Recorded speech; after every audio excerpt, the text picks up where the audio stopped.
Hello, my name's Richard Elsie, and I'm with the Contractors Institute, and we teach people how to actually get a license through examinations.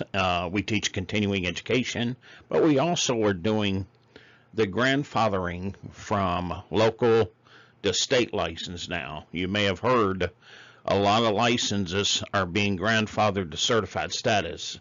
In other words, you're going from a county to the state.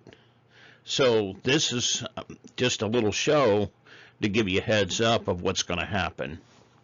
So there's the phone numbers there. That's one of the first things you probably want to note. Okay, you can always come back to it. Now, here's the license that are coming out. Now, it's structural aluminum or screen enclosure contractor, marine specialty contractor, marine seawall, work, marine bulkhead work, marine dock work, or marine pile driving. Now, if you got a license at a local level, at a county level, now you want to take it another step up to the state where you can work anywhere in the state. Okay, you need to grandfather up. Now, additional are structural masonry specialty, structural precast concrete work specialty, structural steel work, window and door installation, garage door installation, plaster and lath specialty contractor, and there's still more. Structural carpentry, residential swimming pool spa service specialty, industrial facility specialty, building demolition, irrigation specialty, tower specialty, and we have a couple more. Glass and glazing, drywall contractor, and gas line specialty contractor. Now, those are all the specialty contractors licensed at the state. And you're going to notice most of them are brand new. Okay, so what we're going to do is we're going to take your local license and move it to the state license, which basically you're a certified contractor now. Okay, you're going to be regulated by the state instead of by your local counties. But there's more benefits with being a state, such as you work anywhere in the state. Now, guys, my best recommendation is let someone else take care of all this paperwork. Can you do it? Yes.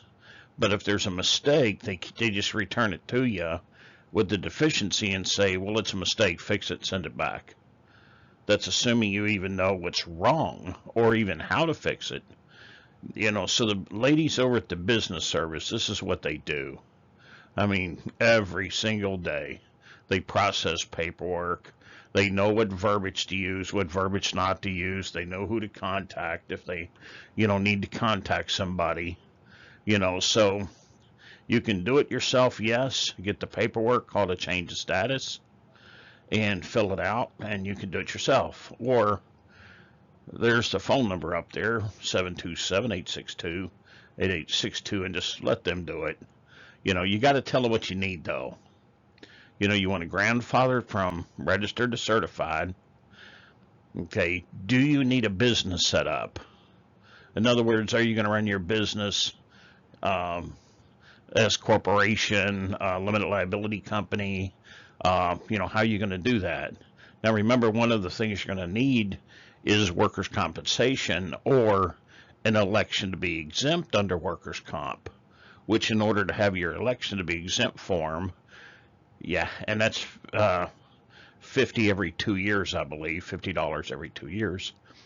But you have to be a member of a corporation or an LLC with 10% ownership. Okay, so up to 3 officers of the corporation or 3 members of the LLC with the minimum of 10% ownership of the company. And if you have that, then up to those 3 can be exempt. Okay, but it's got to be a corporation or an LLC. More protection is what the attorneys typically tell us and our accountants. So check with your own to see, what they say for you. You're going to have to do the fingerprinting and background checks. Well, we all have to do it. It's not a major issue. It's just, having to do it. And I think the last time I had mine done, it was $72 and something. But it's mandatory, so you have to do it. You have to get your credit reports. Now, the thing about a credit report is it's got to be 660 or above your FICO score. If it's not above 660, they want you to take a financial responsibility class. It's 14 hours long. Okay, we go over all the financial matters, that we can think about, okay, in the full 14 hours. And once you attend the class, then your credit score no longer applies. That'll substitute for that 660 credit score if it's not, high enough. Now, once you've done everything and you filled it all out and the I's are dotted and the T's are crossed, you submit the paperwork. You submit it to the state. Now, again, we run through them and they look for mistakes. Any mistake they can see, they're going to reject it and send it back. You're almost guaranteed. So, that's the thing about having someone lay eyes on it that does it all the time, because they know, if you don't check that box, it's going to take another 6 weeks. It's like, what? One box? Yes, that's the case. And a lot of times it's one little mistake and your weeks or months, held up. So my recommendation is let them do it. But that's only me. I'm let them do all my paperwork, so they've always did a good job for me. What you need to do to upgrade to certified? Well, I already told you the easiest way is just to call the business service and let them take care of everything for you. But if you're not, you're going to do it yourself, then you need to, first thing, you probably go online and download a change of status. The paperwork you can get from the state, okay, probably the Construction Industry Licensing Board's website. Okay, once you have that, this can be done anytime. How are you going to set up your business structure? Are you going to set it up in your personal name with the unlimited personal liability against you? Same thing with partnership. Or are you going for that little corporate protection and set up a corporation, an S Corp, or a limited liability company? So it's up to you. Now, most of us, for legal protection, our attorneys have told us, and our accountants, listen, you need to set up, the corporation, an S corporation, or you need to go ahead and set up an LLC, and that'll give you some protection. So if something would ever happen on a job site, bad day, wrong time, you never know what's going to happen, but that gives you that protection, okay, from you personally.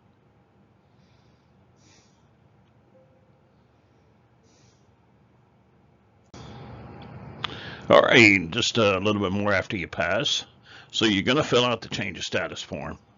That's the paperwork. Make sure you do exactly what they want you to do. Now, if you're electrical, coming out of the electrical trades, they use the ECLB. Construction is a CILB.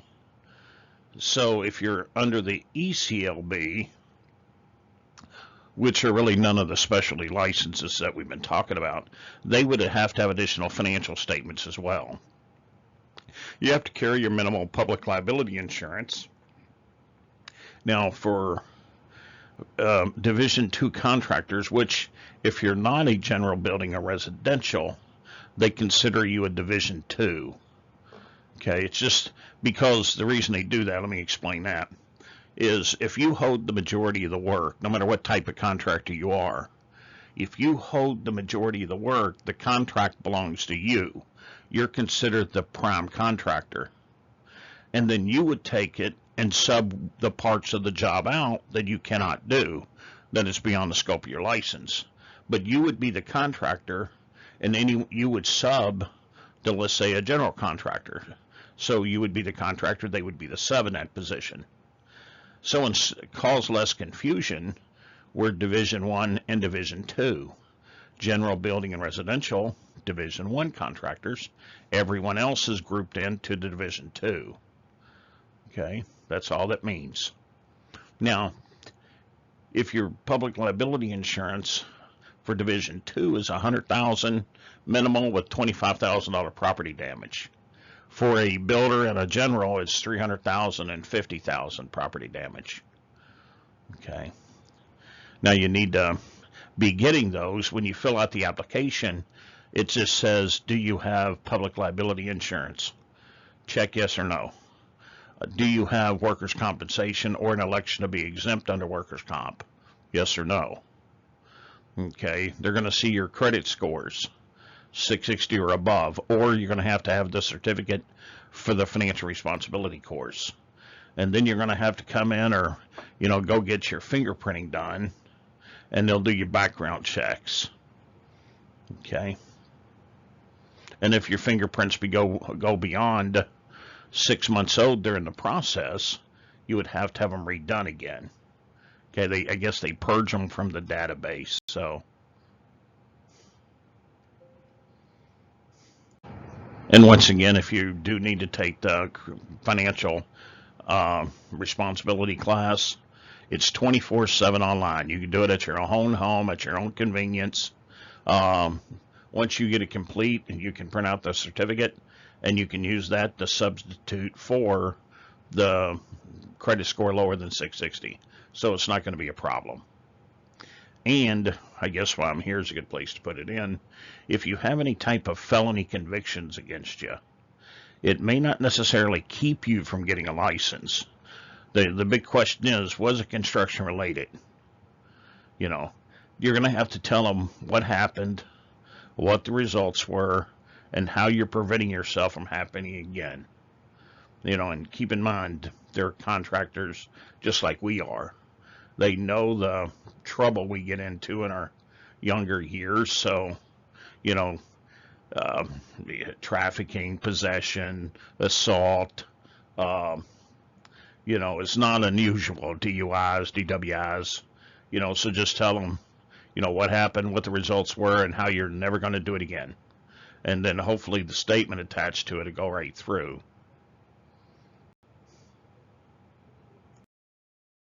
So here's what you have to do if you're going to grandfather in or go from brand new and get a license activation. You got to fill out the paperwork, okay, do your credit report and scores, a corporation or LLC, how do you want to set up your business? When you talk to the business service or you do it yourself, you're going to end up getting an EIN. And if you choose to go the sole proprietorship or partnership and you want a fictitious name, you're going to have to register it. Now, if you set up a corporation or an LLC, you don't have to register a fictitious name. It's doing it for you there. All right. Now, I skipped something up there, and I did it intentionally. The financial responsible officer. Okay, want to see it? The FRO. Oh, what is that? Okay. Now, the business service, when you talk to them, one of the things they're going to ask you is it your company? Do you own it? Now, the reason they ask you, if it's not your company, then you may want to request someone within the existing company submit an application to the state to be the financial responsible officer. Now, why? Well, as a contractor, I go into someone's office and I'm going to qualify their company. Now, do they want to give me access to all the financial data? Full access. I mean, I have to be able to have check signing authority, have access to payables, receivables, access to the bank statements, because I'm going to be held 100% responsible. So if I'm going to be held responsible for everything, I have to have access to everything. I can't be responsible and everyone withholds stuff from me where I can't even see it. So now a lot of owners are going to say, well, no, I don't want you to have access to all that information. I just want you to, make sure everything's happening correctly out in the field, make sure everything's being done correctly in the code. All right. So what needs to happen at that point is someone within the company needs to make application. They don't have to have a license, But they submit an application to the licensing board saying, hey, as part of the construction company, they're willing to take the financial responsibility on. So they're going to have to jump through some hoops. And once they do that and they submit their application and get it received back, now they become the financial officer. They're responsible for all the financial matters of the company, and you're only responsible to make sure everything is happening correctly in the code out on the job site. So it separates your responsibilities there. And you'll sleep better at night knowing that, listen, I got to make sure it's being done correctly, but I don't have to worry about the bills getting paid. Okay? Now, if it's your company, I'm sorry to tell you, but you're one and the same. You're responsible for 100% of everything that happens, whether it's on the job, out in the field, anywhere in between. You know, who's responsible? You are. Okay, so that's pretty easy for you. Now, here I just put a quick written description, and it's right from the state, of all the specialty licenses now. And again, it goes over their scope of services, what they can do. If it's not in there, it assumes they can't do it. So you can print it out for yourself and look at it. And once you do that, if you still have questions, which I'm pretty sure you are, I put the phone numbers up on the screen for you. There's our toll-free number, 1-877-542-3673. Or you can call us at 727-862-8862. Okay, and when you get a hold of us, just whatever you need questions, ask, and we'll try to help you out the best we can. Either, we'll use our service and we'll help you out, or you're going to do it on your own, and maybe we can give you some pointers as to where to start. Okay, but thanks a lot for listening to the show. Again, my name is Richard Elsey, and I work, and I'm an instructor. I'm something. Here at the Contractors Institute.